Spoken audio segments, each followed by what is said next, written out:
నమస్తే, welcome to fourth sides TV. Chilakaluripet వద్ద ఉన్న గోపూడి గ్రామంలో ప్రజాగళం ఏర్పాటు చేశామని జనసేన నాయకుడు పంచకర్ల రమేష్ బాబు తెలిపారు. బీజేపీ, టీడీపీ, జనసేన పార్టీలు ఏర్పాటు చేసిన ఈ బహిరంగ సభకు దాదాపు 8 లక్షల మంది వస్తారని అంచనా వేస్తున్నామన్నారు. ఈ సభలో ముగ్గురు నాయకులు రాష్ట్రానికి ఏం చేయబోతున్నాం అనేది వివరించబోతున్నారని, అధికారం కోసం కాకుండా ప్రజలకు మేలు చేయాలన్న ఉద్దేశంతో 3 పార్టీలు పొత్తుకు వెళ్తాయన్నారు. ఈ సభలను విజయవంతం చేయాల్సిందిగా పంచకర్ల ప్రజలను కోరారు.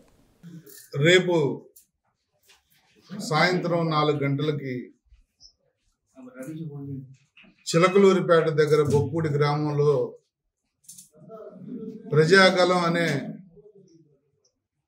బ్రహ్మాండమైన బహిరంగ సభ ఎన్డీఏలో భాగస్వామి అయిన తర్వాత బీజేపీ, తెలుగుదేశం, జనసేన 3 పార్టీలు కలిపి గౌరవ ప్రధానమంత్రి నరేంద్ర మోడీ గారు, పెద్దలు తెలుగుదేశం జాతీయ అధ్యక్షులు చంద్రబాబు గారు, జనసేన రాష్ట్ర అధ్యక్షులు పవన్ కళ్యాణ్ గారి ముగ్గురు నేతృత్వంలో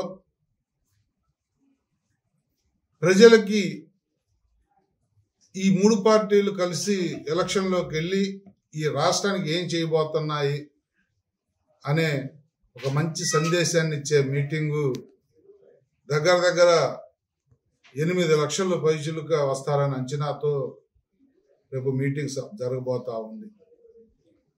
గత 5 సంవత్సరాలుగా ప్రజలు పడుతున్న కష్టాలు, ఈ రాష్ట్రం అనుభవిస్తున్నటి ఇబ్బందుల నుంచి కేవలం అధికారం కోసం కాకుండా ఈ రాష్ట్ర శ్రేయస్సు కోసం ఏర్పడిన ఈ పొత్తు పదే మా నాయకుడు పవన్ కళ్యాణ్ గారు చెప్తా ఉన్నారు.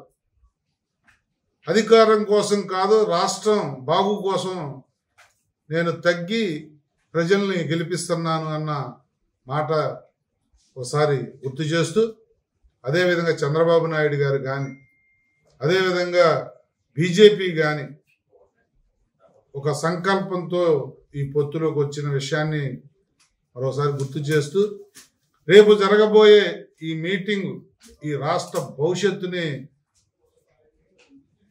ఒక దశ చూపించే విధంగా ముందుకెళ్తున్న దాంట్లో ఎవరికి ఏమాత్రం సందేహాలు అక్కర్లేదు. 5 సంవత్సరాలు జగన్మోహన్ రెడ్డి రాష్ట్రాన్ని లూటీ చేసి ఈ రాష్ట్ర సంపదనంతా కొల్లగొట్టి ఓ బందిపోటు దొంగల్లాగా ఈ 5 సంవత్సరాలు కూడా ఈ రాష్ట్రంలో వనరులన్నింటినీ దోచేసి ఏ ఒక్క డబ్బులు సంపాదించి పెట్టే వ్యవస్థని వదలకుండా వైను, మైను, ల్యాండు, శాండు ఇలాంటివన్నీ వ్యవస్థలని కూడా డబ్బులు సంపాదించి పెట్టే వనరులుగా ఆయన మలుచుకుని ఏజెన్సీలో బాక్సైడ్ దగ్గర నుంచి శాండు ఎక్కడ పడితే అక్కడ ఈ లిక్కర్ విషయంలో కానీ ఇవన్నీ కూడా ఈ రాష్ట్రంలో ప్రజలు దిగువ మధ్య తరగతి వాళ్ళు తన మీద ఆధారపడాలి, తనకు ఓటేయటానికే ఉండాలి తప్ప ఎవరన్నా కూడా పైకెదిగితే ఈ రాష్ట్రంలో తన మాట ఇండ్రన్న నేపథ్యంలో ఏ రాష్ట్రాన్ని 20 సంవత్సరాలు వెనక్కి తీసుకెళ్లిపోయిన జగన్మోహన్ రెడ్డి మరొకసారి అధికారంలోకి వస్తే ఈ రాష్ట్రం సర్వనాశనం అవుతుందని చెప్పి ప్రతి పౌరుడు ఫీల్ అవుతా ఉన్నాడు. ఉద్యోగాలు లేవు, ఉపాధి లేదు, పరిశ్రమలు లేవు, నీటిపారుదల ప్రాజెక్టులు లేవు, చిన్న గ్రోయిన్ రిపేర్ కూడా లేక వర్షాలు పడినా నదుల్లో నీరు నిలవకుండా బయటికి వెళ్ళిపోతున్న నేపథ్యం. 10-20 లక్షల రూపాయలు కూడా ఏ నదికి ఖర్చు పెట్టి గ్రోయిన్స్ రిపేర్ కూడా చేయకుండా పోలవరం ఆగిపోయింది, రాజధాని లేదు, విశాఖ రాజధాని అంటాడు, ఒక్క 100 రూపాయలు రాజధాని అని చెప్పి విశాఖ ఖర్చు పెట్టింది లేదు. 50 ఎకరాలు మెట్రోకి కేంద్ర ప్రభుత్వం 50 ఎకరాలు అడిగితే అలాట్ చేయలేని దద్దమ ప్రభుత్వం రాజధాని కడతారట. విశాఖను రాజధాని, పరిపాలనా రాజధాని ఎలా చేస్తావు? నువ్వు ఉండటానికి బంగ్లా కట్టుకోవడానికి 500 కోట్లు ఖర్చు పెట్టావు తప్ప రాజధాని పేరుతో ఒక్క అండర్ గ్రౌండ్ డ్రైనేజీ వ్యవస్థ కానీ, అండర్ గ్రౌండ్ కరెంట్ కానీ, రోడ్లు వెడల్పు కానీ, ట్రాఫిక్ సమస్యతో సహా చిన్నవి కూడా ఈ విశాఖకు తీర్చలేని మీరు రాజధాని నిర్మిస్తామంటే ప్రజలు నమ్మే ప్రసక్తి లేదు.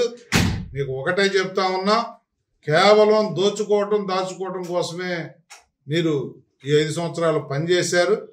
లక్షల కోట్లలో ముఖ్యమంత్రి అయితే వేల కోట్లలో మంత్రులు, వందల కోట్లలో ఎమ్మెల్యేలు సంపాదించుకుని రేపు ఎలక్షన్కి రాబోతా ఉన్నారు.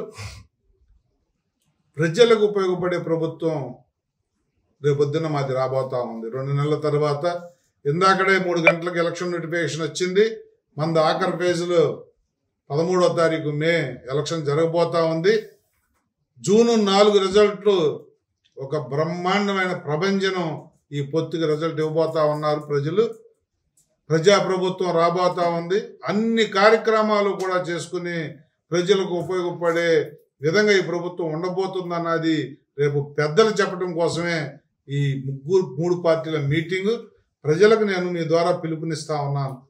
ఈ నైట్ బయలుదేరే వాళ్ళు కానీ, రేపు మార్నింగ్ ఎర్లీగా బయలుదేరే వాళ్ళు కానీ అందరూ కూడా పెద్ద ఎత్తున బీజేపీ నుంచి, తెలుగుదేశం నుంచి, జనసేన నుంచి మా పార్టీ 3 పార్టీల శ్రేణులు బయలుదేరాలని చెప్పి మీ ద్వారా ప్రజలకు పిలుపునిస్తూ భారీగా ఈ సభను సక్సెస్ చేసి ఈ రాష్ట్రానికి, మన భవిష్యత్తుకి ఒక మంచి మెసేజ్ని ఇచ్చే విధంగా మీరందరూ తయారు కావాలి, సన్నద్ధం కావాలి అని చెప్పి ప్రజలను కోరుతూ 3 పార్టీల శ్రేణులు కానీ, రాష్ట్ర శ్రేయస్సు కోరుకున్న ప్రజలు కానీ రేపు రావాలి అని చెప్పి పిలుపునిస్తూ ఈ సభను దిగ్విజయం చేయాలి అని చెప్పి పార్టీ క్యాడర్ను కోరుకుంటూ సెలవు తీసుకుంటాం.